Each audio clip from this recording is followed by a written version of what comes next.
Hola, hola, or should I say buenos dias, buenos tardes, or buenos noches, depending on when you are listening to this.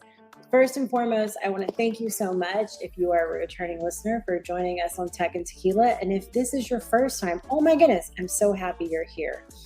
As I'm sure you're aware, we are in season 2, and I could not be more excited and more pumped about bringing you tech trends and some different versions of tequila, some fun facts, and of course, this is episode 2. So we were very blessed to have episode 1 in the books and finished, and it was amazing to have the amazing Celeste Lebre on there from Lumen to talk about some new options that Lumen has, to go over some cybersecurity, as well as to talk about what it is like to be a Latina in tech.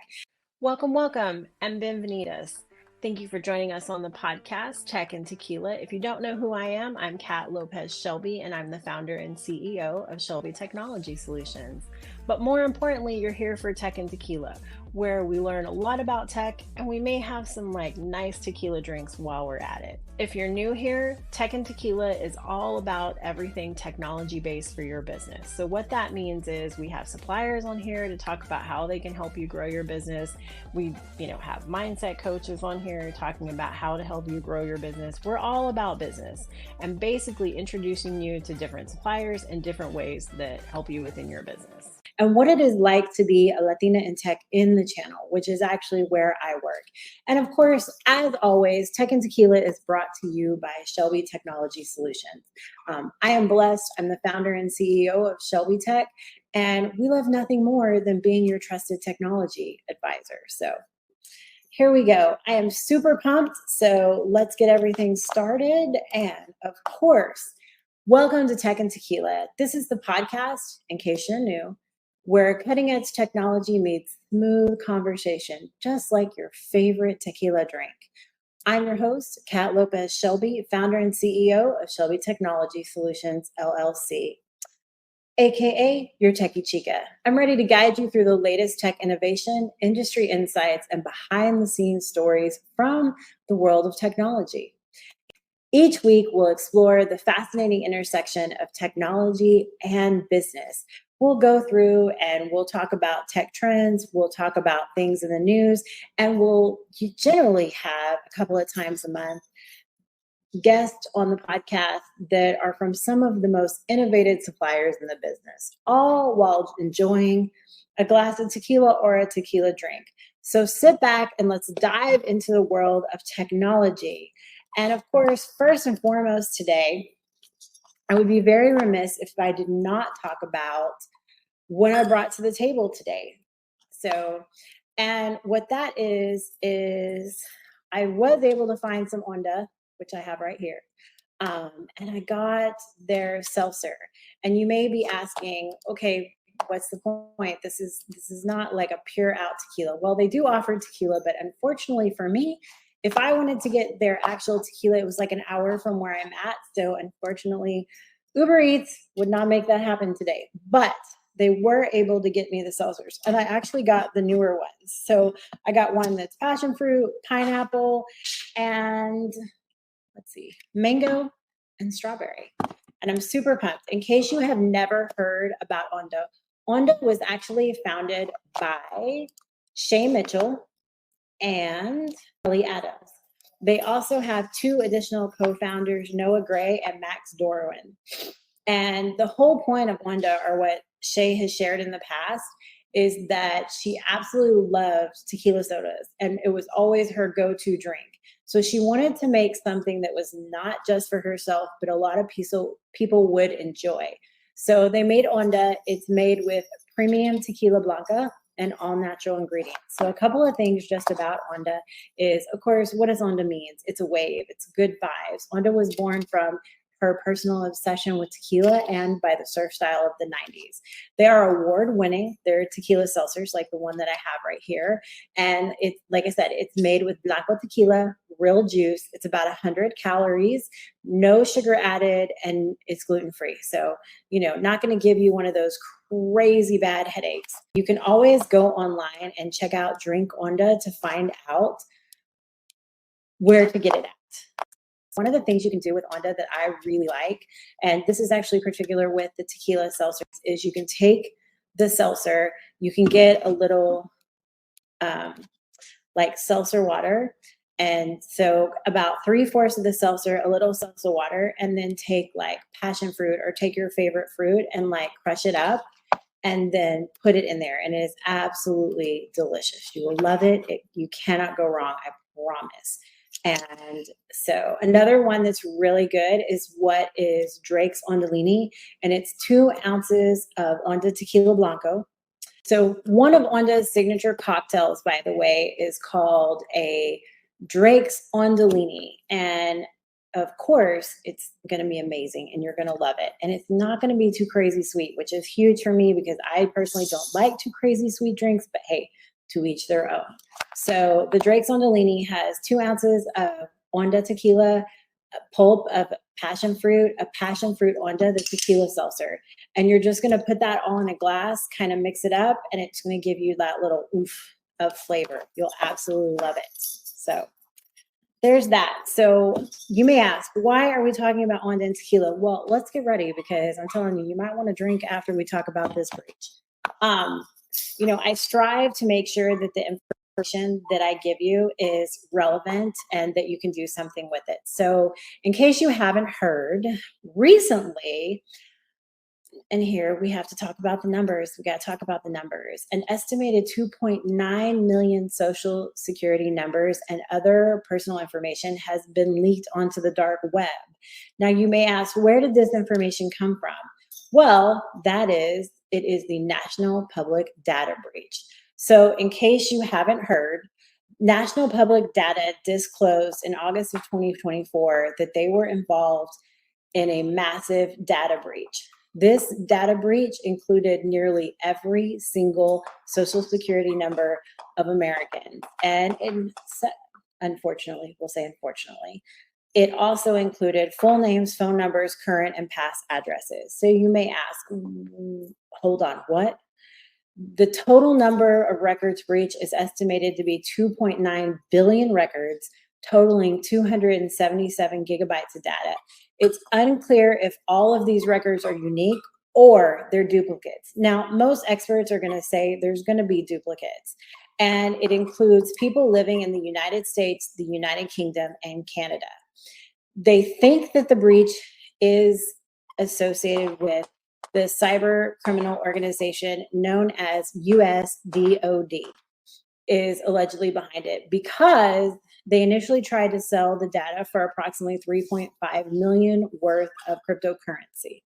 So you may be asking, what is National Public Data? I haven't heard of that before. So they are a data broker company based out of Florida. It was founded in 2008 and is technically part of the business known as Jericho Pictures. What do? So this company provides background checks for a variety of clients, including employers, PIs, and other businesses that require verification of individual backgrounds. The company's services encompass searches for criminal records, vital records, and social security numbers. So basically they take this information and they say, okay, so when you get background checks with your employers, things like that. So the list of all the information, so obviously we said social security numbers, full names, addresses, phone numbers, date of birth, familiar information, and criminal records as well. Now, I don't want to use the term sadly, but we'll say, unfortunately, they did not immediately alert consumers to this breach. They first admitted and acknowledged the breach on August 15th. The company first acknowledged and admitted that it was a victim of data breach in a disclosure notification on its website on August 15th to let you know. So how do you determine if you have been involved in this breach or any other breach? And so the first thing I would say is obviously be very cognizant and watch your credit information. So I don't know who you have set up. I have a credit company that looks at what is coming through, and I want to say one of them is Credit Wise, and it'll tell me this has been leaked. But at the end of the day, what is the point? Why are we looking at this? And that is because They can, of course, someone can open fraudulent credit cards accounts. They can apply for loans. They can commit tax fraud. They can access existing financial records if they can, and they also can create fake identities. So, what are the things that you want to do? So, how do you protect yourself? How do you make sure that, this happens? Here's a list of things to do. So, number one, you want to monitor your accounts closely. So monitor your financial accounts promptly and contact your financial institution if you see anything unauthorized activity is observed. And I always say this, like, it doesn't matter how itty bitty tiny baby or small it is. And I always use the example is that not this year, but the year before, I noticed all of a sudden, by the way, I do shop there, but at one of the costume stores that I noticed I had this like random charge one day on my account, and it was like $2.75.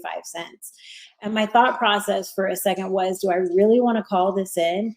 But then I thought, you know what? A lot of times they'll do like a micro, like, bam, we're going to see if they notice this. And it could be, whatever, Amazon, that, whomever. You want to really be cognizant, because what'll happen is they'll do like a micro, such as like this $2.79, and next thing you know, they'll blow it up all of a sudden.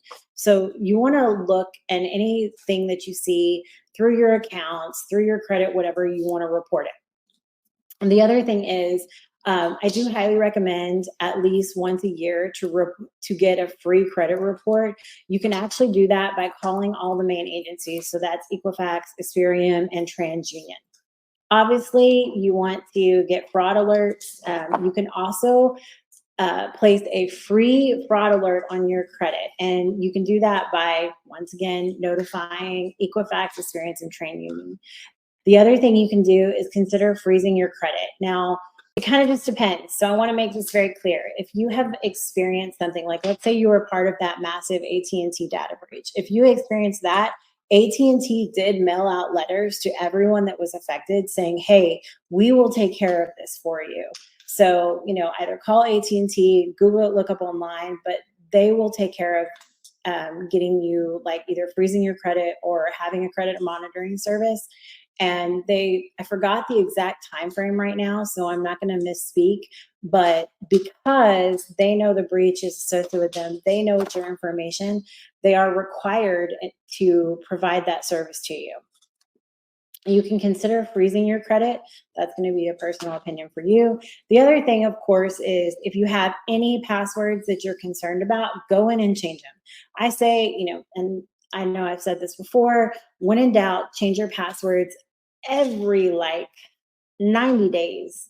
And make sure that you're not using the same password on like your banking is the same for your email, is the same for, Cane's when you go, and I'm talking about Cane's, the chicken place. But make sure that you're not using the same password, because if one gets leaked, that's how it happens. And we are creatures of habit, so obviously multi-factor authentication, I say when in doubt, set it up. Employ a password manager, and of course, be very, very aware of the types of emails that you're opening and information that you're getting. And that really covers things that you personally can do. Last but not least today, I wanted to at least leave you with a fact about tequila that I thought would be super interesting. So this is going to be a short and sweet episode. And that is, in case you didn't know, that when you drink tequila, this is a labor of love. And you may ask why.